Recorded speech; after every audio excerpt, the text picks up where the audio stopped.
நாளில் நாம் தியானிக்க போகிற தேவனுடைய வார்த்தை லூக்கா எழுதின புஸ்தகம் 19ஆம் அதிகாரம் 10வது வசனத்தை நாம் வாசிப்போம். இழந்து போனதை தேடவும் ரட்சிக்கவுமே மனுஷகுமாரன் வந்திருக்கிறார் என்றார். இழந்து போனதை தேடவும் ரட்சிக்கவுமே மனுஷகுமாரன் வந்திருக்கிறார். ஏன் இயேசு இந்த உலகத்தில் வந்தார்? ஏன் இயேசு இந்த உலகத்திற்கு வந்தார் என்று நம்ம கேள்வி கேட்போமானால் அவர் சொல்லுகிறார், இழந்து போனதை தேடவும் ரட்சிக்கவுமே இந்த உலகத்தில் அவர் வந்தார். ஆமென், அல்லேலூயா. மனிதன் எதை இழந்து போனான் என்பதை தெரிந்தால்தான் எதை ரட்சிக்க வந்தார் என்பது புரியும். ஆமென். நாம் எதை இழந்து போனோம், எதை இழந்து போனார் என்று வேதம் சொல்லுகிறது. ஆதாமை பார்க்கும்போது ஆண்டவர் சொன்னார், ஆண்டவர் அவனை பலுகி பெருகி பூமியை நிரப்பி அதை கீழ்ப்படுத்தி சமுத்திரத்தின் மச்சங்களையும் ஆண்டு கொள்வாயாக என்று சொல்லி அவர்களை ஆசீர்வதித்து அவர்களை ஆணும் பெண்ணுமாக தம்முடைய சாயல்படி தம்முடைய ரூபத்தின்படி அவர்களை உண்டாக்கினார். அல்லேலூயா. எதை இழந்து போனான் என்று நீங்கள் வேதம் சொல்லுகிறது என்றால், கர்த்தர் அவனுக்கு மனுஷனுக்கு தேவ சாயலை கொடுத்தார். தேவ சாயலை கொடுத்தார் மனிதனுக்கு. ஆனால் அவன் பாவம் செய்து அவன் பாவ மனிதனாய் மாறிவிட்டான், அவன் பாவ சாயலாய் மாறிவிட்டான். ஆண்டவர் அவனுக்கு தேவ சாயலை கொடுத்துதான், தம்முடைய ரூபத்தின்படி தம்முடைய சாயலின்படி அவனுக்கு தேவ சாயலை கொடுத்தார். ஆனால் வேதம் சொல்லுகிறது, தேவனுடைய வார்த்தைக்கு கீழ்ப்படியாமல் போகும்போது, தேவனுடைய வார்த்தையை அவர்கள் மகிமைப்படுத்தாமல் பிசாசுடைய வார்த்தைக்கு அவர் செவி கொடுத்து புசிக்க வேண்டாம் என்று சொன்ன கனியை அவர்கள் புசித்தபடியினாலே அவர்கள் மீறுதல், அவருடைய அக்கிரமம், அந்த அக்கிரம செயல் அவனுக்கு அது பாவமாய் மாறிவிட்டது. எது பாவம் என்று கேட்டால் வேதம் சொல்லுகிறது, மீறுதல் பாவமா இருக்கிறது. கடவுளுடைய வார்த்தையை எந்த மனிதன் மீறுகிறானோ அந்த மீறுதல் அவனுக்கு பாவமா இருக்கிறது. ஆண்டவர் சொன்னார், இந்த கனியை நீ புசிக்க வேண்டாம், புசிக்கிற நாளிலே சாகவே சாவா என்று சொன்னார். அவனுக்கு ஆண்டவர் நித்திய வாழ்வை கொடுத்திருந்தார், மரணம் இல்லாத ஒரு வாழ்வை வைத்திருந்தார் மனிதனுக்கு. முதல் மனிதனுக்கு ஆதாமுக்கு ஆண்டவர் மரணம் இல்லாத ஒரு வாழ்வை வைத்திருந்தார், நித்திய வாழ்வை வைத்திருந்தார். ஏன் அவனுக்கு மரணம் வந்தது? ஏன் அந்த தேவ சாயலை அவன் இழந்தான்? பாவத்தின் வல்லமை அந்த சாயலை அழித்து விட்டது.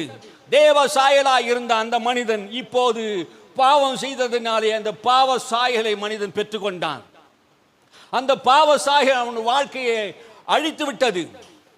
அவனுடைய வாழ்விலே சாபங்கள் வந்தது, பயம் வந்தது, அவன் வாழ்விலே வியாதி வந்தது, தரித்திரம் வந்தது. இந்த பாவம் ஒரு மனிதனுடைய வாழ்விலே வரும்போது அந்த பாவம் அவனை கொல்லுகிறது. மரணம் வந்தது. முதலாவது அங்கே சொல்றா, நீ எப்போது சாப்பிட்டாயோ அப்போதே உனக்கு மரணம் ஏற்படும். மரணம், பாவத்தின் சம்பளம் மரணம்.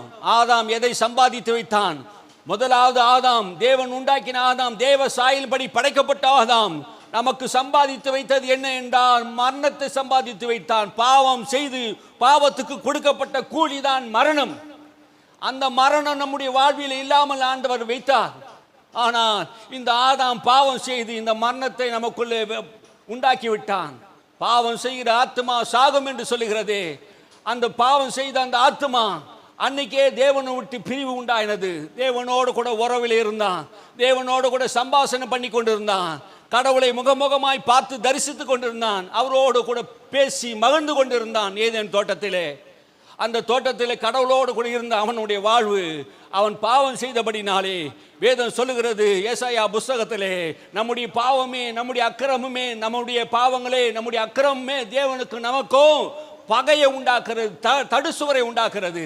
நம்முடைய வாழ்க்கையிலே பாவம் தேவனுக்கு முன்பாக நிற்க முடியாத அளவுக்கு நம்மை ஓட பண்ணுகிறது. அவர் பரிசுத்தமுள்ள தேவன், அவருக்கு முன்பாக நாம் பாவத்தை செய்து கொண்டு அவருக்கு முன்பாக வந்து நிற்க முடியாது. ஆகினால் தான் நம்முடைய அக்கிரமம், நம்முடைய பாவம் தான் நமக்கும் தேவனுக்கும் நடுவே ஒரு பிரிவினை உண்டாக்கினது. ஏன் பிரிவினை? எது நமக்கு பிரிவினை உண்டாக்கினது என்றால் பாவம். அந்த பாவம் நம்மை பிரித்து விட்டது என்று வேதம் சொல்லுகிறது. நம்முடைய வாழ்விலே பாவம் வந்ததினாலே அந்த பாவம் தேவனுக்கும் நமக்கும் இருக்க உறவை பிரித்து விட்டது. ஆவிக்குரிய மரணம் எது என்று கேட்டால், தேவனோடு கூட இருக்க வேண்டியவன், தேவனோடு கூட பேச வேண்டியவன் இப்போது தேவனோடு முகமுகமாய் பேச முடியல. ஏதேன் தோட்டத்தை விட்டு துரத்தப்படுகிறான். ஏதேன் தோட்டத்தில் புசித்து நன்றாய் வாழக்கூடிய வேண்டியவன் இன்னைக்கு ஏதேன் தோட்டத்தை விட்டு அவன் துரத்தப்படுகிற நிலை வந்து விட்டது. சாபமும் பாவமும் மரணமும் பயமும் திகிலும் வியாதியும் அவனை ஆண்டு கொண்டது. தேவன் இந்த உலகத்திலே மரணத்தை உண்டாக்கவில்லை. தேவன் இந்த உலகத்திலே வியாதியை உண்டாக்கவில்லை. தேவன் இந்த உலகத்தில் சாபத்தை உண்டாக்கவில்லை. தேவன் மனிதனை படைத்த போது அவனை ஆசீர்வதித்து பலுகி பெருகி பூமியை நிரப்பி அதை கீழ்ப்படுத்தி அதை ஆண்டு கொள்ளுங்கள் என்று சொன்னார். நீ ஆசீர்வாதமாக இருக்க வேண்டும். ஆமே. இந்த உலகம் படைக்கப்பட்டது யாருக்காக? ஆதாமுக்காக, ஏவாளுக்காக ஆண்டவர் படைத்தார். உலகம் படைத்தது மனிதனுக்காக. அல்லேலூயா.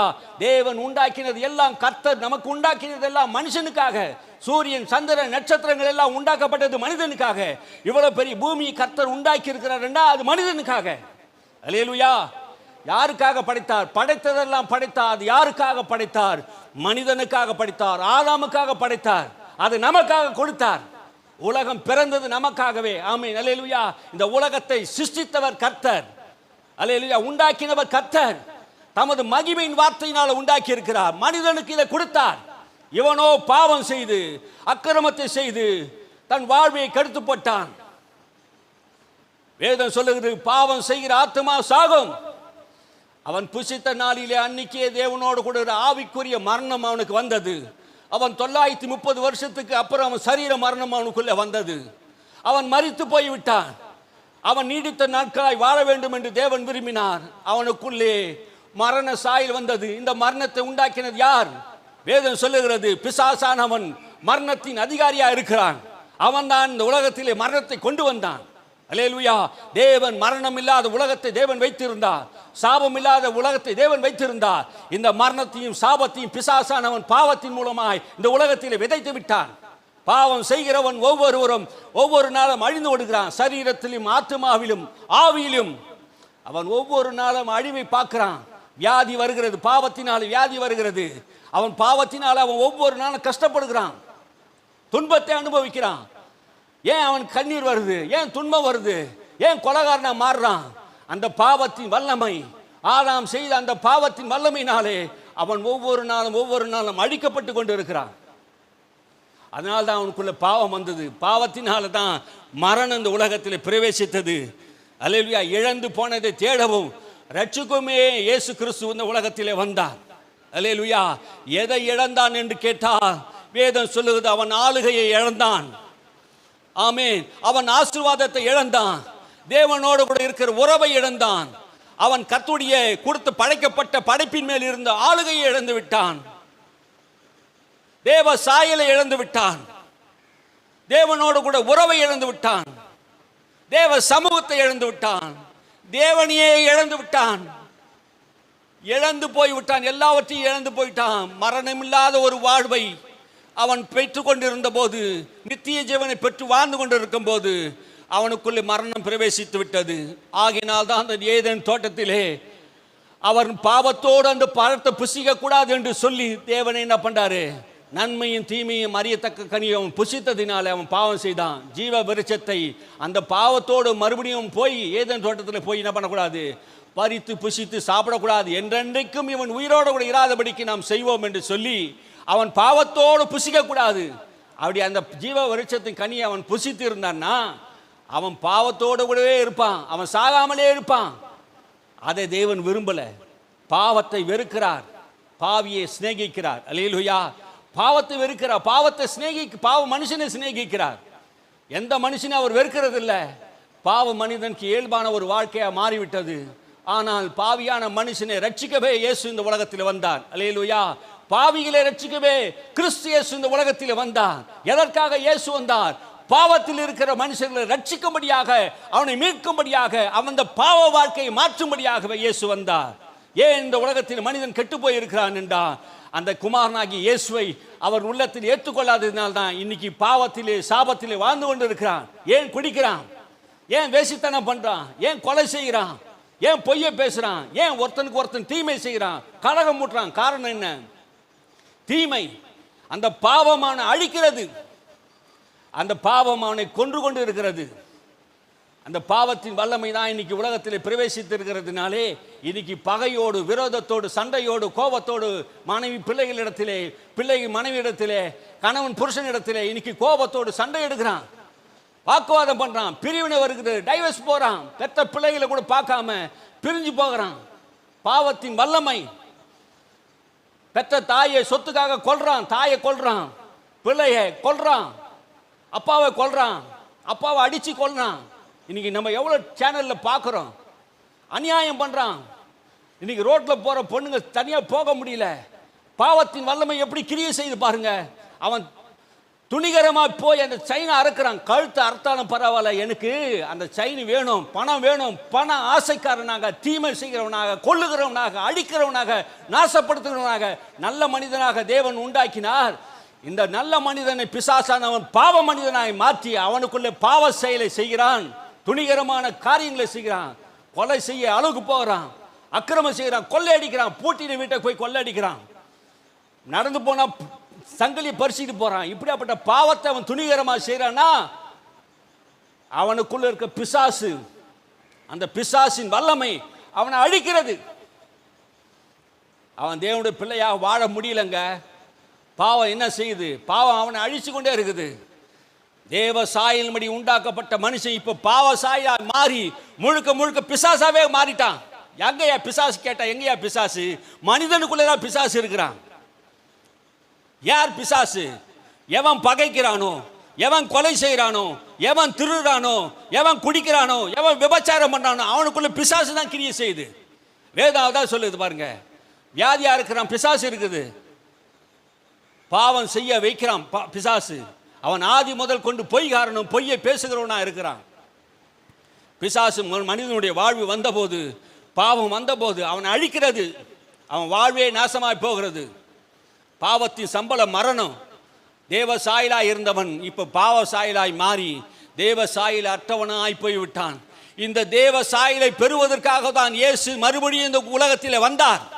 இழந்து போனது எது? அவன் தேவ சாயலை இழந்து விட்டான். அவன் பாவ சாயலாகவும் சாப சாயலாகவும் மரண சாயலாகவும் அவன் மாறிவிட்டான். அவன் பாவத்தை துணிகரமாக செய்ய ஆரம்பித்து விட்டான். தேவ சாயல்படி உண்டாக்கப்பட்ட மனுஷனுக்குள்ளே அந்த பாவ சாயல் வேலை செய்து கொண்டு இருக்கிறது. ஆகினால் மறுபடியும் இந்த உலகத்துக்கு வந்து அந்த இழந்து போன அந்த சாயலை மறுபடியும் கொடுக்கும்படியாக மனுஷன் தேவ சாயல் அடையும்படியாகவே அவர் இந்த உலகத்துக்கு வந்தார். அல்லேலூயா. அந்த தேவ சாயலை கொடுப்பதற்காகவே இயேசு இந்த உலகத்தில் வந்தார். வாசித்து பாருங்கள். ரோமர் புஸ்தகம் 6:23 ரோமர்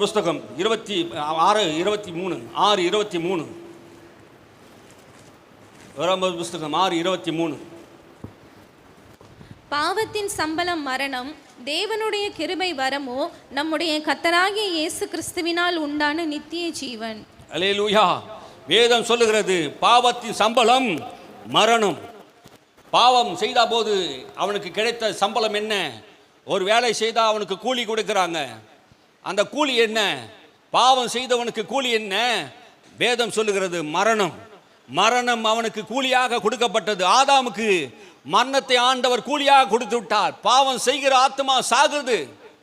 வேதம் சொல்லுகிறது இயேசு கிறிஸ்து எதற்காக வந்தார்?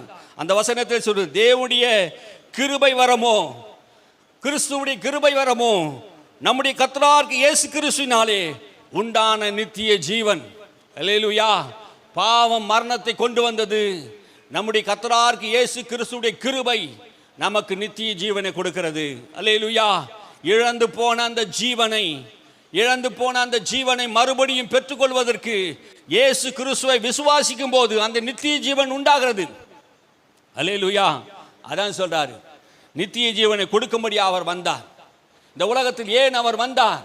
இழந்து போன அந்த நித்திய ஜீவனை மறுபடியும் பெற்றுக்கொள்வதற்காகவே, இழந்து போன அந்த நித்திய ஜீவன் மறுபடி தருவதற்காகவே தம்முடைய ஒரே பேரான குமாரனாகிய இயேசு கிறிஸ்துவை இந்த உலகத்தை தந்தொருளி அவர் விசுவாசிக்கிற அத்தனை பேரும் கெட்டு போகாமல் இருப்பதற்கு நித்திய ஜீவனை தந்தொருளினார். அல்லேலூயா. இந்த உலகத்தில் யாரும் கெட்டு போக கூடாதுங்க. ஏன் இந்த உலகத்தில் மனுஷன் கெட்டு போயிருக்கிறான்டா? இயேசுவை அவன் அறியாததினால் அவன் கெட்டு போயிருக்கிறான். சத்தியத்தை அவர் அறியாததினால் கெட்டு போயிருக்கிறான். அன்னைக்கு யூதர்கள் அன்னைக்கு கெட்டு போனார்கள். வேதம் சொல்லுகிறது சத்தியத்தை அறிவீர்கள், சத்தியம் உன்னை விடுதலையாக்கும் என்று இயேசு சொன்ன போது அவர் சொன்னார், நாங்கள் எந்த பாவத்திற்கும் அடிமை அல்ல, நாங்கள் எந்த பாவத்துக்கும் அடிமை அல்ல, நாங்கள் ஆபிரகாமின் சந்ததிகள், நாங்கள் ஆபிரகாமுக்கு பிறந்த சந்ததிகள், எங்களை யாரும் அடிமைப்படுத்த முடியாது என்று யூதர்கள் அன்னைக்கு சொன்ன போது இயேசு சொன்னார், சத்தியத்தை அறிவி சத்தியம் உன்னை விடுதலையாக்கும் என்று நீங்க சத்தியத்தை புறமாக்கினார், சத்தியத்தை வேண்டாம் என்று சொன்னால் அவரே சத்தியபரராக இருக்கிறார். அவரே உங்கள் பாவங்களிலிருந்து விடுதலை செய்கிறவராக இருக்கிறார். அல்லேலூயா. இயேசு ஒருவர் தான் பாவத்திலிருந்து விடுதலை செய்கிறவர், பாவத்தை மன்னிக்கிறவர் இயேசு ஒருவரே. அவரை வேண்டாம் என்று சொன்னவர்கள் யூதர்கள். ஆமே, அதுக்கு தான் இயேசு சொன்னார், நீங்கள் உங்கள் பாவத்திலே சாவீர்கள் என்று சொன்னார். அல்லேலூயா. மனுஷன் எப்படி சாகிறான்? பாவத்திலே சாகிறான். ஒருவனு கெட்டு போகக்கூடாது என்று தேவன் தம்முடைய குமாரனை கொடுத்தார். இன்னைக்கு மனிதன் கெட்டு போய் மரணத்துக்கு, பாவத்துக்கு சம்பளமாக மரணத்தை பெறுகிறான். அல்லேலூயா. தேவன் இன்னொன்று வைத்திருக்கிறார், மரணத்தை அல்ல ஜீவனை வைத்திருக்கிறார். இயேசு கிறிஸ்து நம்முடைய ஜீவனா இருக்கிறார். அவர் உனக்காக ஜீவனை கொடுக்க வந்திருக்கிறார். ஆமென். அல்லேலூயா. அவர் உனக்கு ஜீவனை கொடுக்க வந்திருக்கிறார். அந்த ஜீவனாகிய கிறிஸ்துவை ஒரு மனிதன் வேண்டாம் என்று சொல்லிவிட்டால் அவனு வாழ்வு கெட்டு போகும். ஏகமாய் கெட்டு போனார்கள், எல்லாரும் பிரமித்து கெட்டு போனார்கள். ஒருவனும் நீதிமான் இல்லை. பூமியில எல்லாரும் பாவம் செய்து தேவ மகிமை அற்றவர்களாக இருந்தார்கள் என்று வேதம் சொல்லுகிறது. யாரும் நீதிமான்கள் அல்ல. இயேசு கிறிஸ்துவை விசுவாசிப்பதன் மூலமாக கர்த்தர் நீதிமான் ஆக்குறார். அல்லேலூயா. 22ஆம் வசனம் சொல்லுது, இப்போது நீங்கள் பாவத்திலிருந்து விடுதலையாக்கப்பட்டு தேவனுக்கு அடிமை ஆனதினாலே பரிசுத்தமாக்குதலினால் உங்களுக்கு கிடைக்கும் பலன், முடிவு, நித்திய ஜீவன். அல்லேலூயா. இப்போது நீங்கள் பாவத்திலிருந்து விடுதலையாக்கப்பட்டு, எப்போ நீங்க பாவத்திலிருந்து விடுதலையாக்கப்படுகிறீர்களோ அப்போது நீங்க தேவனுக்கு அடிமையானதினாலே. ஆதாம் பாவம் செய்து பாவத்துக்கு அடிமையாகி மரணத்தை ஏற்றுக்கொண்டான். மரணத்தின் அதிபதியாக பிசாசை அவன் தலைவனாக ஏற்றுக்கொண்டான். அவனே அவனுக்கு தேவனாகி விட்டான். அவன் பாவத்துக்கும் பாவ சாபத்துக்கும் அவன் அடிமையாகி விட்டான். இப்போது பாவத்திலிருந்து கர்த்தராகிய இயேசுவின் நாமத்தினால் விடுதலையாக்கப்பட்டு இருக்கிறோம். வேதம் சொல்லுகிறது, தேவனுக்கு அடிமையானதினாலே, நீங்கள் பரிசுத்தமான தெய்வத்திற்கு அடிமையானதினாலே பரிசுத்தமாக்குதல் உங்களுக்கு கிடைக்கும் பலன், முடிவு, நித்திய ஜீவன். அல்லேலூயா. இப்ப எதற்காக உன்னை ஆண்டவர் விடுதலையாக்கி எதற்காக கொண்டு வந்திருக்கார்? பரிசுத்தத்துக்கு கொண்டு வந்திருக்கிறார். இதன் முடிவு என்ன? நித்திய ஜீவன். அல்லேலூயா. ஏதேன் தோட்டத்திலே அவனுக்கு மரணம் வந்தது, பாவத்தின் சம்பளம் மரணம். இன்னைக்கு இயேசு கிறிஸ்து நமக்கு கொடுக்கிறது நித்திய ஜீவன். அல்லேலூயா. அந்த மரணத்திலிருந்து நம்மை ஆண்டவர் விடுதலையாக்குகிறார் என்று வேதம் சொல்லுகிறது. வேதத்தை நீங்கள் வாசித்து பாருங்கள். 5ஆம் அதிகாரம், ரோமர் 5ஆம் அதிகாரம் 17ஆம் வசனத்தை நாம் 17ஆம் வசனத்திலிருந்து வாசிப்போம். அல்லாமலும் ஒருவனுடைய மீறுதலினாலே அந்த ஒருவன் மூலமாய் மரணம் ஆண்டு கொண்டிருக்க கிருபையின் பரிபூரணத்தையும் நீதியாகிய ஈவின் பரிபூரணத்தையும் பெறுகிறவர்கள் இயேசு கிறிஸ்து எனும் ஒருவராலே ஜீவனை அடைந்து ஆளுவார்கள் என்பது அதிக நிச்சயமாமே. அப்போஸ்தலனாகிய பவுல் இங்கு மனிதனுடைய பாவத்தையும் பாவத்தின் வல்லமையும் வேதம் முழுவதையும் உள்ள சத்தியங்களை ஆராய்ந்து திட்டமாய் தீர்க்கமாய் ரோமர் புத்தகத்திலே 5ஆம் அதிகாரத்திலே 17ஆம் வசனத்திலே இப்படி சொல்லுகிறார், அல்லாமலும் ஒருவனுடைய மீறுதலினாலே. அந்த ஒருவன் யார் என்பதை நாம் சிந்தித்து பார்க்க வேண்டும். ஒருவனுடைய மீறுதலினாலே, அந்த ஒருவன் மூலமாக மரணம் ஆண்டு கொண்டிருக்க அப்படி என்று சொன்னார். அந்த ஒருவன் யார்? வேதம் சொல்லுகிறது ஆதாம்.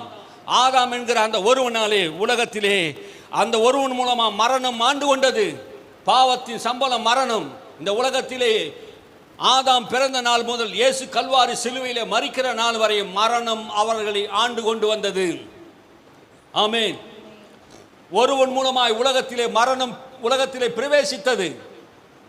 வாசிங்க, கிருபையின் பரிபூர்ணத்தையும் நீதியின் ஈவின் பரிபூர்ணத்தையும் பெறுகிற இயேசு கிறிஸ்து என்னும் ஒருவராலே ஜீவனை அடைந்து ஆழ்வார்கள் என்பது அதிக நிச்சயமாமே. அல்லேலூயா. கிருபையின் பரிபூர்ணத்தை பெறுகிறோம்.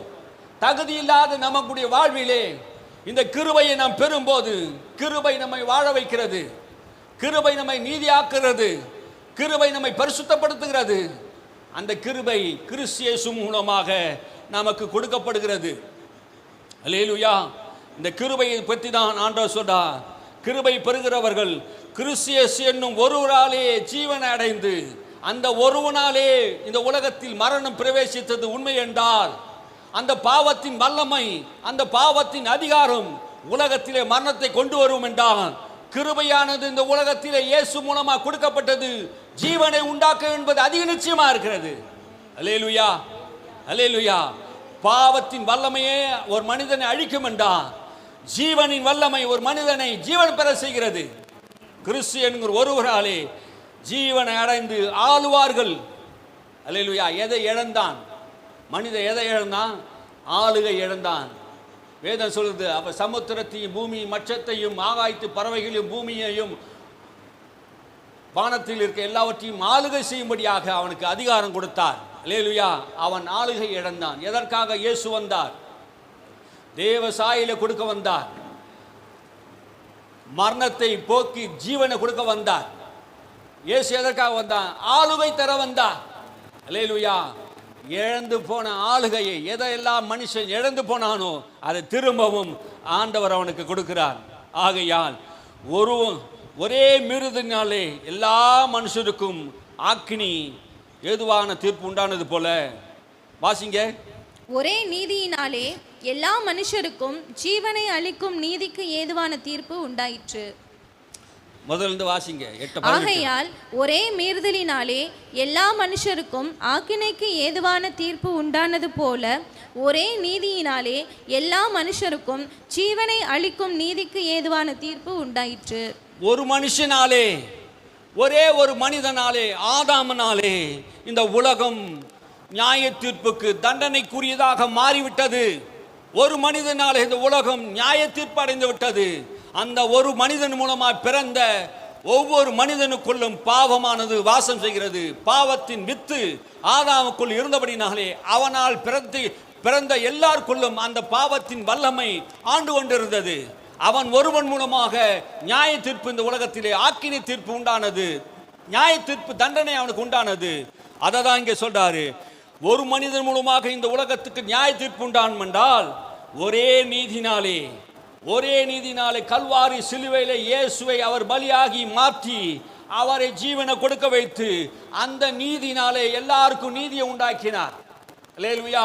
தன்னுடைய குமாரனை எல்லா பாவத்தையும் அவர் மேல் சுமக்க வைத்து பாவத்தை அவரே சிலுவையிலே சுமந்து அந்த ஒரே நீதினாலே ஆதாம் மூலமாக இந்த உலகத்திலே பாவம் பிரவேசித்தது போல இயேசு கிறிஸ்து மூலமாக இந்த உலகத்திலே ஜீவன் பிரவேசிக்கும்படியாக அந்த பாவத்தின் வல்லமை மரணத்தை பிரவேசித்து ஆளுகையெல்லாம் அழிச்சதுண்டா இந்த ஜீவ பிரமாணம் இயேசு மரித்ததினாலே என்ன நடக்குதான்?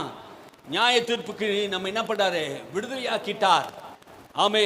தண்டனைக்குரியவளாய் இருந்த நம்மை அந்த தண்டனை தீர்ப்பிலிருந்து, நியாய தீர்ப்பிலிருந்து நம்மை விடுதலையாக்கி விட்டார். நீதிக்கு ஏதுவான தீர்ப்பு உண்டாயிற்று. அல்லேலூயா. எது நீதிக்கான தீர்ப்பு? தேவன் தம்முடைய குமாரனை நீதியாய் தண்டித்து விட்டார். மனிதன் தண்டிக்க வேண்டிய இடத்திலே, மனிதன் சுமக்க வேண்டிய பாவத்தை, மனிதன் சாபத்தை சுமக்க வேண்டிய இடத்திலே அவரே சிலுவையிலே சுமந்து அவரே தண்டிக்கப்பட்டு நம்மை விடுதலை ஆக்கி விட்டார். அன்றியும் ஒரு மனுஷனுடைய கீழ்ப்படியாமையினாலே அநேகர் பாவிகளாக்கப்பட்டது போல ஒரு மனிதன் கீழ்ப்படியாததினாலே எல்லாரும் பாவமாக்கப்பட்டார்கள். எல்லாரும் பாவ மனிதராக பார்க்கப்பட்டார்கள். வேதம் சொல்லுகிறது, எல்லாரையும் பாவத்துக்கு கீழ் அந்த பாவத்தின் வல்லமை அடைக்கப்பட்டது. ஒரு மனுஷனுடைய கீழ்ப்படியாததினாலே எல்லா மனுஷனும் பாவமான மனுஷராக நியாயம் தீர்க்கப்பட்ட வேதம் இப்போ சொல்லுது, ஒருவனுடைய கீழ்ப்படியதினாலே அநேகரை கர்த்தர் நீதிமானாக உட்படுத்துகிறார். அல்லேலூயா. இயேசுடைய கீழ்ப்படியதினாலே இப்போ நம்ம என்ன பண்ணியிருக்கிறாரு? நீதிமானாக மாற்றியிருக்கிறார். நாம் நீதிமான்கள். ஆமே. ஏசாயா தீர்க்கதரிசன புஸ்தகம் 53:11 வசனத்தை நீங்கள் 11 வசனத்தை நீங்கள் வாசித்து பார்த்தா, என் தாசனாகிய நீதிபரர் அநேகரை நீதிக்குட்படுத்தினார். வாசிங்க. அவர் தமது ஆத்தும வருத்தத்தின் பலனை கண்டு திருப்தியாவார். என் தாசனாகிய நீதிபரர் தம்மை பற்றும் அறிவினால் அநேகரை நீதிமான்கள் ஆக்குவார். அவர்களுடைய அக்கிரமங்களை தாமே சுமந்து கொள்வார். அவருடைய அக்கிரமத்தை இயேசு சிலுவையிலே சுமப்பார் என்று ஏசாயா தீர்க்கதரிசி சொல்கிறார். அவருடைய விசுவாசிக்கிறவர் அவர் நீதிமான ஆக்குவார். அல்லேலூயா. அவரை அநேகர் விசுவாசிப்பார்கள். இன்னைக்கு இயேசு கிறிஸ்துவை விசுவாசிப்பதினாலே நமக்கு நீதி உண்டாகி இருக்கிறது. ஆமென். நமக்கு நீதி எப்படி உண்டாகி இருக்கிறது? அவரை விசுவாசிப்பதினாலே நமக்கு நீதி உண்டாகி இருக்கிறது. 3ஆம் அதிகாரத்தில் சொல்லுது 22வது வசனம். ரோமர் 3:22 சொல்லுகிறது, இயேசு கிறிஸ்துவை பற்றுகிற விசுவாசத்தினாலே பலிக்கும் தேவ நீதி விசுவாசிக்கிற எவருக்குள்ளும் எவரின் மேலும் பலிக்கிறது, வித்தியாசமே இல்லை. அல்லேலூயா. இயேசுவை விசுவாசித்தால் அந்த தேவ நீதி வெளிப்படுகிறது. தேவ நீதி எதில் வைத்திருக்கிறார்? சிலுவையில் வைத்திருக்கிறார், சுவிசேஷத்தில் வைத்திருக்கிறார். இயேசுதான் உனக்கு தேவ நீதி. அந்த நீதியை விசுவாசிக்கிறவன் மேல் பலிக்கும், வித்தியாசமே இல்லை. எல்லார் மேல பலிக்குங்க. விசுவாசிக்கிற யாரா இருந்தாலும், எந்த மதமா இருந்தாலும், எந்த ஜாதியாரோ எந்த இனத்தாரா இருந்தாலும், அவரை விசுவாசித்தால் அந்த தேவ நீதி அவனுக்கு உண்டாகும். என் தாசரை பற்றுகிற விசுவாசத்தினால் அநேகர் அவரை நீதிமானாக்குவார், நீதிக்கு உட்படுத்துவார், அவர் பாவத்திலிருந்து விடுதலையாக்குவார், ரட்சிப்பை உண்டாக்குவார். ஆமென், அல்லேலூயா. இதை தான் இயேசு இங்கே செய்திருக்கிறார். சிலுவையிலே ஏன் அவர் தொங்கினார்? பாவ சாயலாய் இருந்தவனை, நீதியற்ற இருந்தவனை இப்போ நீதியை உண்டாக்குறார். இவரே தேவ நீதியாகவும் நமக்கு பரிசுத்தமாகவும் மீட்புமாகவும் மாறிவிட்டார். இயேசு கிறிஸ்துவே நமக்கு பரிசுத்தம், இயேசு கிறிஸ்துவே நமக்கு நீதி. நம்முடைய நீதியை பிதாவிடத்தில் நாம் கொண்டு போக முடியாது. தேவனே, நான் உபவாசிக்கிறேன், நான் ஜெபிக்கிறேன், என்னுடைய நீதியை நீ பார்த்து எனக்கு நியாயம் செய்ய என்றால் ஆண்டவர் உன்னுடைய நீதியை, நியாயத்தை குப்பையில் தூக்கி போட்டு விடுவார். அல்லேலூயா. தேவன் தேவ நீதியை எதிர்பார்க்கிறார். தமது குமாரனுடைய ரத்தத்தின் மூலமாக பரிசுத்தமாக்க வேண்டும். அல்லேலூயா. யாருடைய ரத்தம் சிந்தப்பட வேண்டும்? குமாரனுடைய ரத்தம் சிந்தப்பட வேண்டும். பிரஜாபதியாகி இயேசுவின் ரத்தம் சிந்தப்பட வேண்டும். கர்ம பாவத்தை போக்க பரிசுத்தம் உள்ளவர், பரிசுத்த வித்திலே பிறந்தவர். இந்த உலகத்தில் பாவம் செய்யாத ஒரு வித்து இயேசுவின் வித்தா இருக்கிறது. அவர் இந்த உலகத்தில் வந்து அவருடைய ரத்தத்தை சிந்தணும். அவருடைய ரத்தம் தான் வெளியேறப்பட்ட ரத்தம், அவருடைய ரத்தம் தான் பரிசுத்தம் உள்ள ரத்தம். ஆதாமுடைய ரத்தத்தில் பிறந்த யாரும் பலி செலுத்தினால் அந்த ரத்தத்தை தேவன் ஏற்றுக்கொள்வதில்லை. அல்லேலூயா. அந்த ரத்தம் நம்மை பரிசுத்தப்படுத்துகிறது. இயேசு கிறிஸ்து ரத்தம் சகல பாவங்களை கழுவி நம்மை சுத்திகரித்து நீதிமான் ஆக்குறது. அல்லேலூயா. ஆமென். மேலும் மீறுதல் பெருகும்படி நியாயப்பிரமாணம் வந்தது. அப்படி இருந்து பாவம் பெருகின இடத்தில் தான் கிருபை அதிகமாக பெருகிற்று. ஏன் இந்த கர்த்தர் இந்த நியாயப்பிரமாணத்தை கொடுத்தார் அப்படின்னு ஒரு கேள்வி கேட்கிறார். ஏன் ஆண்டவர் பாவம் பெருகின இடத்துல நியாயப்பிரமாணத்தை கொடுத்தார்? இனி அந்த பாவம் பெருகக்கூடாது. பாவத்தை அடக்கி பாவத்தை சட்ட திட்டங்களை கொண்டு வந்தான். இது பாவம் என்பதை நியாயப்பிரமாணம் உணர்த்தினதை தவிர பாவத்திலிருந்து எந்த மனிதனின் நியாயப்பிரமாணம் விடுதலையாக்கவில்லை. எந்த மனுஷனின் நியாயப்பிரமாணம் விடுதலையாக்கவில்லை. அதுதான் இங்கே சொல்றாரு. ஏன் பாவம் பெருகின இடத்துல கிருபை பெருகினதுன்னா ஆண்டவருடைய தயவு. மனுஷன் இந்த பாவத்தினால் அழிந்து போயிடக்கூடாது, தண்டனை பெறக்கூடாது. ஆகையினாலே கிருபையை ஆண்டவர் ஊற்றுகிறார். சிலர் சொல்றாங்க, கிருபை பெருகும்படியாக நான் பாவம் செய்து கொண்டு இருக்கிறேன். தவறு. நீ வாழ வேண்டும், நீ அந்த பாவத்திலிருந்து தப்பிக்க வேண்டும் என்பதற்காகவே ஆண்டவர் கிருபை கொடுக்கிறார். நம்முடைய சுயநலத்துக்காக, நம்முடைய பாவங்களுக்காக வசனத்தை மாற்றி, வசனத்தை காம விகாரத்துக்கு ஏற்றாமல் மாற்றக்கூடாது. ஆமீன், அல்லேலூயா. ஆதலால் பாவம் மரணத்துக்கு ஏதுவாக ஆண்டு கொண்டது போல, இந்த பாவமானது மரணத்தை ஏதுவாக ஆண்டு கொண்டது போல, இந்த பாவம் தான் நம்முடைய வாழ்க்கையிலே மரணத்தை கொண்டு வந்தது என்று சொல்றார். கிருபையோ நம்முடைய கர்த்தராகிய இயேசு கிறிஸ்து மூலமாக நீதினாலே நித்திய ஜீவனுக்கு ஏதுவாக ஆண்டு கொண்டது. இப்போ என்ன சொல்றாரு? அந்த கிருபையோ நமக்கு நித்திய ஜீவனை தருகிறது. அல்லேலூயா. வேதம் சொல்லுகிறது, அவருடைய கிருபை மேல் நாம் கிருபை பெற்று நாம் பரிபூர்ணம் அடைகிறோம். அல்லேலூயா. கிருபை மேல் கிருபை பெறுகிறோம். நாம் வாழ வேண்டும். தேவன் என்ன பண்ணாரு? பாவம் பெருகின இடத்துல கிருபையை தருகிறார். தேவனே, இவனுக்கு மன்னியும், இவனுடைய பாவத்தை நான் சிலுவையிலே தொங்கிவிட்டேன், இவனுக்காக நான் தண்டிக்கப்பட்டேன், இவனுக்கு என் கிருபையை தரேன், இலவசமாய் தரேன். அவன் என்னை விசுவாசிக்கிறான், அவன் ரத்தத்தை விசுவாசிக்கிறான், அவனுக்கு நான் கிருபையை தரேன். இயேசு கிறிஸ்து மூலமாய் நீதினாலே நித்திய ஜீவனுக்கு ஏதுவாக ஆண்டு கொண்டது. நித்திய ஜீவனை கர்த்தர் நமக்கு தரார். தன் குமாரனை விசுவாசிக்கிற எத்தனை பேருக்கோ அத்தனை பேருக்கும் தேவன் தம்முடைய ஜீவனை தந்து நித்திய ஜீவனை பெறும்படியாக கொடுக்கிறார். யோவான் எழுதின சுவிசேஷம் 3ஆம் அதிகாரம், யோவான் எழுதின சுவிசேஷம் 3ஆம் அதிகாரத்தை நீங்கள் எடுத்துக்கொள்ளுங்கள். 15ஆம் வசனம் நினைக்கிறேன். தன்னை விசுவாசிக்கிறவன் எவனோ அவன் கெட்டு போகாமல் நித்திய ஜீவனை அடையும்படிக்கு உயர்த்தப்பட வேண்டும். தேவன் தம்முடைய ஒரே பேரான குமாரனை விசுவாசிக்கிறவன் எவனோ அவன் கெட்டு போகாமல் நித்திய ஜீவனை அடையும் படிக்கு அவரை தந்தருளி இவ்வளவாய் உலகத்தில் அன்பு கூர்ந்தார். தேவன் தம்முடைய ஒரே பேரான குமாரனை விசுவாசிக்கிறவன் எவனோ அவன் கெட்டு போக கூடாது. இந்த உலகத்திலே ஏன் மனிதன் கெட்டு போயிருக்கிறான்?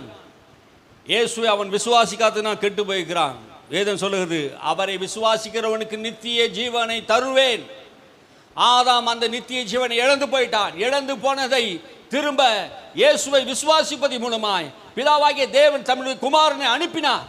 இழந்து போன அந்த ஜீவனை பெறுவதற்காகவே இவ்வளவாய் ஆண்டவர் உலகத்தில் அன்பு கூர்ந்தார். கெட்டு போயிருந்தான் மனுஷனுடைய வாழ்வு இப்ப மறுபடியும் புதுப்பிக்க வேண்டும். அதை புதுப்பிக்கணும்னா, இழந்து போனதை மறுபடியும் அவனுக்கு கொடுக்கணும்னா, தன்னுடைய குமாரனாகிய இயேசு கிறிஸ்துவை நமக்காக ஜீவ பலியாக ஒப்பு கொடுத்தார். அவரை விசுவாசிக்கிறவன் அவன் ஆக்கினி தீர்ப்பு இல்லை, அவனுக்கு நித்திய ஜீவன் உண்டு என்று வாக்கு பண்ணி இருக்கிறார். குமாரனை விசுவாசிக்கிறவனுக்கு நித்திய ஜீவன் உண்டு. அவர் ரத்தத்தை புசிக்கிறவன், அவருடைய ரத்தத்தை சரீரத்தை புசிக்கிறவனுக்கு கடைசி நாட்களிலே ஜீவன் நித்திய ஜீவனை தருவேன் என்று வாக்கு பண்ணி இருக்கிறார். இயேசுவை விசுவாசிக்கிறவன் குமாரனுடையவன் ஜீவனுடையவன் என்று வேதம் சொல்லுகிறது. அல்லேலூயா. நீ குமாரனுடையவனானால் இயேசு கிறிஸ்துவை உன் ஆண்டவராக இரட்சகராக ஏற்றுக்கொண்டவனா உனக்கு ஜீவன் உனக்கு கொடுக்கப்பட்டுகிறது. மரணத்திலிருந்து நீ விடுதலையாக்கப்பட்டாய். பாவம் மரணம் விட்டு சாபத்திலிருந்து உன்னை விடுதலையாக்கினார். உனக்கு அந்த குமாரனுடைய ஜீவனை உனக்கு கொடுத்திருக்கிறார். அதுதான் நித்திய ஜீவன். நித்திய ஜீவன் அதுதான் ஆதாமுக்கு கொடுத்திருந்தார். அந்த ஆதாம் அந்த நித்திய ஜீவன் என்ன பண்ணான்? இழந்து விட்டான். மறுபடியும் இழந்து போனதை மறுபடியும் குமாரனாகிய இயேசு இந்த உலகத்தில் அவர் கொண்டு வந்தார். அவர் விசுவாசிக்கிறவருக்கு எல்லாருக்கும் அது கொடுக்கப்படும். வாசிங்க, உலகம் ஆக்கினிக்குள்ளாக தீர்க்கும்படி தேவன் தம்முடைய குமாரனை உலகத்தில் அனுப்பவில்லை. இந்த உலகத்தை பாவத்தினால உலகத்தை ஆக்கினிக்குள் தீர்த்து விட்டார். ஆனா மறுபடியும் குமாரனை அனுப்பினதுனால இந்த உலகத்தை என்ன பண்ணாரு? ஆக்கினிக்குள்ளாக தீர்க்கும்படியாக தேவன் தம்முடைய குமாரனை இந்த உலகத்தில் அனுப்பப்படாமல் அவராலே உலகம் ரட்சிக்கப்படுவதற்காகவே அவர் அனுப்பினார். அல்லேலூயா, அல்லேலூயா. உலகம் ஏற்கனவே நியாயம் தீர்க்கப்பட்டாச்சுங்க. இப்போ குமாரன் மூலமாக இந்த உலகம் ரட்சிப்படைகிறது. 18ஆம் வசனம், அவரை விசுவாசிக்கிறவன் ஆக்கினைக்குள்ளாக தீர்க்கப்படான். விசுவாசியாதவனோ தேவனுடைய ஒரே பேரான குமாரனுடைய நாமத்தில் விசுவாசம் உள்ளவனாய் இராதபடியினால் அவன் ஆக்கினை தீர்ப்புக்கு உட்பட்டாயிற்று. அவரை விசுவாசிக்காதவன் ஆக்கினை தீர்ப்புக்கு உட்பட்டாயிற்று. இயேசுவை யார் விசுவாசிக்கலையோ, இயேசுவை யார் நம்பலையோ, அவனுடைய வாழ்வு ஆக்கினிக்குள்ளாக நரகத்துக்குள்ளாக ஏற்கனவே தீர்க்கப்பட்டாயிற்று. இந்த உலகத்திலே வந்த இயேசு கிறிஸ்துவை வேண்டாம் என்று சொல்லுகிறவன், அவர் வேணாம், இயேசு எனக்கு வேணாம், எனக்கு ஆசை இருக்குது, சொத்து இருக்குது, பணம் இருக்குது, புகழ் இருக்குது, அந்தஸ்து இருக்குது, அரசியல் செல்வாக்கு இருக்கிறது, காரு பங்களா இருக்குது, எல்லாம் இருக்குது, எனக்கு இயேசு வேணாம் என்று சொல்லுகிறவனுக்கு இந்த உலகத்திலே அவன் நியாயம் தீர்க்கப்பட்டாயிற்று. அவரை விசுவாசிக்காதவன் எரி நரகத்துக்கு பாத்திரவானாக மாற்றப்பட்டு விட்டான். விசுவாசியாதவனோ அவன் ஆக்கினி தீர்ப்புக்காக நியமிக்கப்பட்டிருக்கான். தேவனுடைய ஒரே பேரான குமாரனுடைய நாமத்தை விசுவாசிக்கிற வாசிங்க. தேவனுடைய குமாரன் ஒரே பேரான குமாரனுடைய நாமத்தில் விசுவாசம் உள்ளவனாய் இராதபடியினால் அவன் ஆக்கினை தீர்ப்புக்கு உட்பட்டாயிற்று. இயேசுவை விசுவாசிக்காதனாலே அவனுக்கு என்ன ஆயிற்று? ஆக்கினை தீர்ப்பு உட்பட்டாயிற்று. அவன் ஏற்கனவே தண்டனைக்குரியவனாகவே மாற்றப்பட்டு விட்டான். அல்லேலூயா. பாருங்க, ஆண்டவர் நம்ம விடுதலை செய்திருக்கிறான். நம்ம விடுதலை நம்ம என்ன பண்ணல, புரியதில்லை. ஆண்டவர் தேவ சாயலை கொடுக்கும்படியாக தேவன் நம்ம பூமியில் வந்தார். எதற்காக இயேசு இந்த உலகத்தில் வந்தார் என்று வேதம் சொல்லுகிறது. ரோமர் புத்தகம் 8ஆம் அதிகாரத்தில், ரோமர் புத்தகம் 8ஆம் அதிகாரத்தை எடுத்துக்கொள்ளுங்க.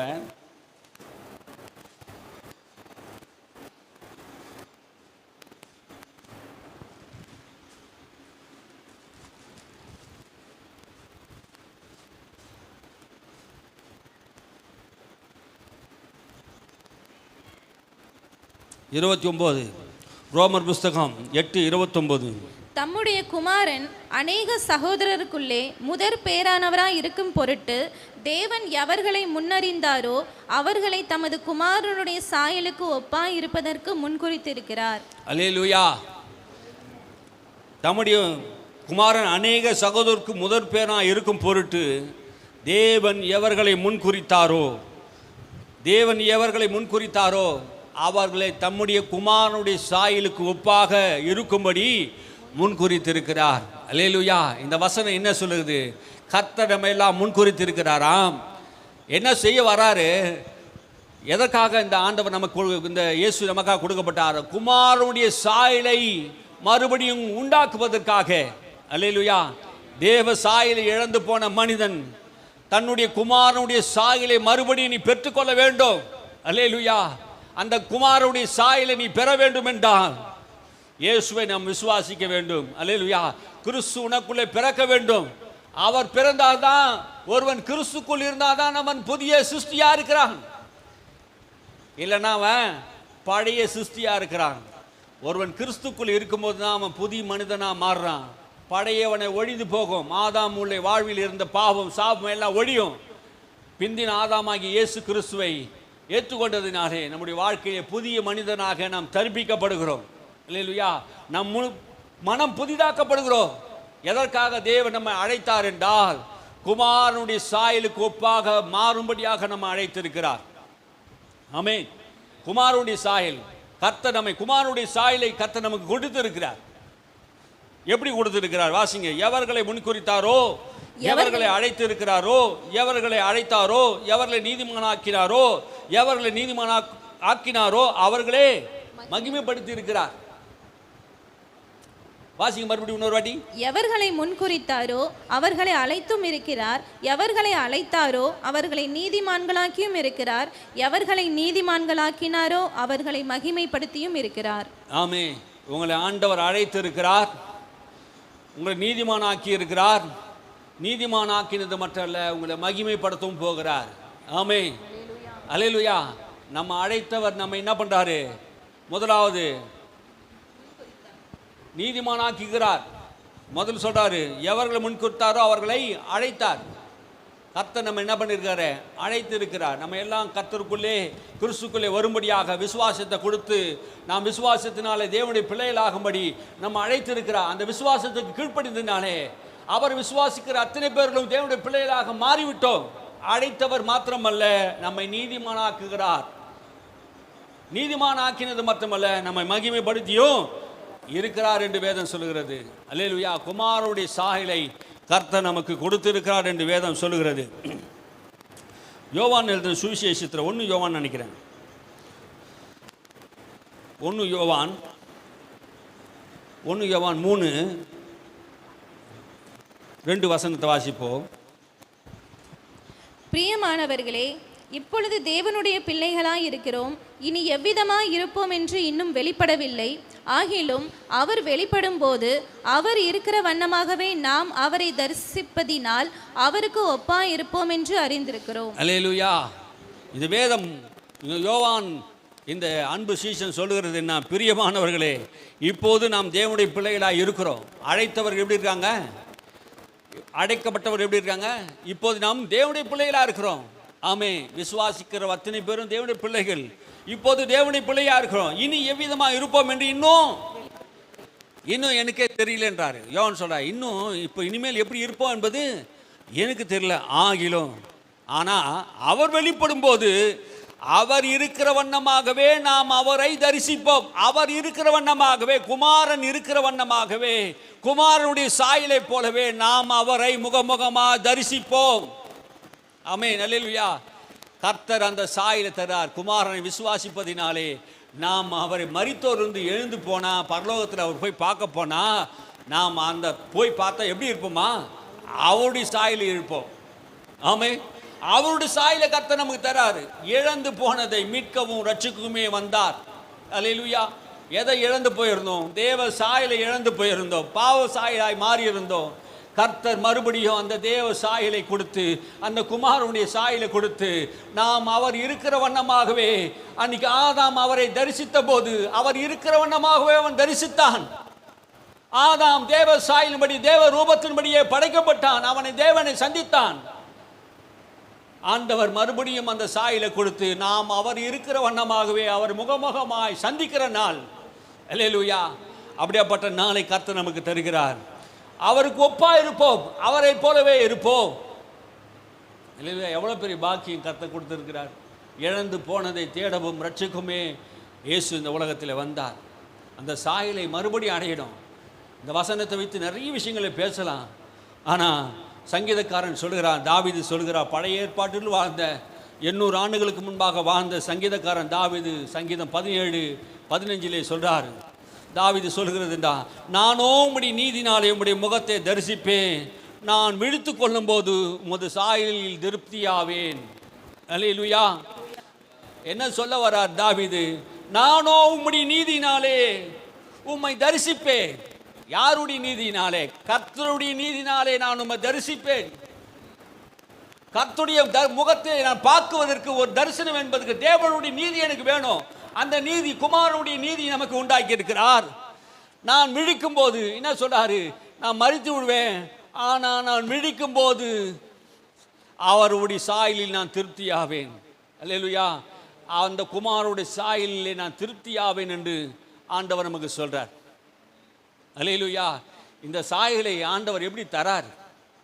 இந்த சாயலை எப்படி தரார்? இந்த பூமியிலே வாழ்ந்து கொண்டு இருக்கிறோம். நான் கிறிஸ்துக்குள்ளே நம்ம என்ன பண்றாரு? ஆண்டவர் பரிபூர்ண அடைய செய்கிறார். நாளுக்கு நாள் நம்ம என்ன பண்றாரு? பரிபூர்ண அடைய செய்கிறார். பரிபூர்ணத்தை தராரு. என்ன பரிபூர்ணத்தை தராரு? என்ன பரிபூர்ணத்தை தராரு? நீங்க வாசித்து பாருங்க. 2 கொரிந்தியர் புஸ்தகம் 3:18. 2 கொரிந்தியர் புஸ்தகம் 3:18 வாசிப்போம். நாம் எல்லாரும் திறந்த முகமாய் கர்த்தருடைய மகிமை கண்ணாடியிலே காண்கிறது போல கண்டு ஆவியாய் இருக்கிற கர்த்தரால் அந்த சாயலாகத்தானே மகிமையின் மேல் மகிமையடைந்து மறுரூபப்படுகிறோம். நாம் எல்லோரும், யாரு? விசுவாசிக்கிற நாம் எல்லோரும் திறந்த முகமாய் கர்த்தருடைய மகிமையை கண்ணாடியிலே காண்கிறது போல கண்டு. இப்போ எங்கே காண்கிறோம்? கர்த்தருடைய மகிமை எங்கே காண்கிறோம்? கண்ணாடி. வேதம் என்கிற இந்த கண்ணாடியிலே கர்த்தருடைய மகிமையை நாம் பார்க்குறோம். ஆமே. இந்த வேதத்தை படிக்க படிக்க படிக்க தேவனை பார்க்குறோமா? கண்ணாடியில் யாரை பார்க்குறோம்? தேவனை பார்க்குறோம். எது கண்ணாடி? வேதம் என்கிற கண்ணாடியிலே நாம் தேவனை பார்த்து கொண்டு இருக்கிறோம். இந்த கண்ணாடியானது நம்மை பார்க்கும்போது அந்த சாயல், தேவ சாயலை நமக்கு வெளிப்படுத்துகிறார் ஆவியானவர். அதான் சொல்ல, கண்ணாடியிலே காண்கிறது போல கண்டு ஆவியா இருக்கிற கர்த்தராலே அந்த சாயல் தானே மகிமை மேல் மகிமை அடைந்து மறுரூபமாக்கப்படுகிறோம். அல்லேலூயா. ஆவியானவர் என்ன பண்றாராம்? அந்த சாயலை நமக்கு தருகிறார். எப்படி தருகிறாராம்? இந்த வேதத்தை வாசிக்க வாசிக்க வாசிக்க வாசிக்க பூரண சர்க்குணராக மாற்றுகிறார். அந்த மகிமையை தருகிறார். இழந்து போன மகிமை, ஆதாம் இழந்து போனானே, அந்த மகிமையை மீண்டும் பெறுவதற்கு, மகிமை மேல் மகிமை பெறுவதற்கு இந்த ஆவியானவர் நம்மை மறுரூபமாக்குகிறார். அல்லேலூயா. இந்த பரிசுத்த ஆவியானவர் நம்மை மறுரூபமாக்குறார் அந்த மகிமைக்குள் பிரவேசிக்க. அல்லேலூயா. மகிமை இழந்து போயிருந்தான் ஆதாம். அவனுக்கு வெண் வஸ்திரங்கள் அல்ல, மகிமையின் ஒளி அவனுக்கு தரித்திருந்தான். அவன் பாவம் செய்த போது அவன் நிர்வாணியா காலப்பட்டான். மறுபடியும் அந்த மகிமைக்குள் நாம் பிரவேசிக்க போகிறோம். அல்லேலூயா. எதை இழந்து போயிருந்தான் ஆதாம்? மகிமையை இழந்து போயிருந்தான். அந்த மகிமையை மறுபடியும் கர்த்தர் என்ன பண்ணாரு? நமக்கு தரப்போகிறார். அல்லேலூயா. எப்படி? அந்த ஆவியா இருக்கிற கர்த்தர்னாலே இந்த வேதத்தை வாசிக்க வாசிக்க வாசிக்க அந்த மகிமைக்குள் நம்ம பிரவேசிக்க போகிறோம். அல்லேலூயா. அல்லேலூயா. எத்தனை பேருக்கு இந்த செய்தி ஆசீர்வாதமாக இருக்குது? புரியுதா? ஆண்டவர் எதை செய்து கொண்டு இருக்கிறாருன்னு? என்ன செய்து கொண்டு இருக்கிறார்? இழந்து போனதை தேடவும் ரட்சிக்குமே இயேசு இந்த உலகத்திலே வந்தார். இழந்து போனதை தேடவுமே ரட்சிக்குமே வந்தார். எதை இழந்து போயிருந்தான் மனுஷன்?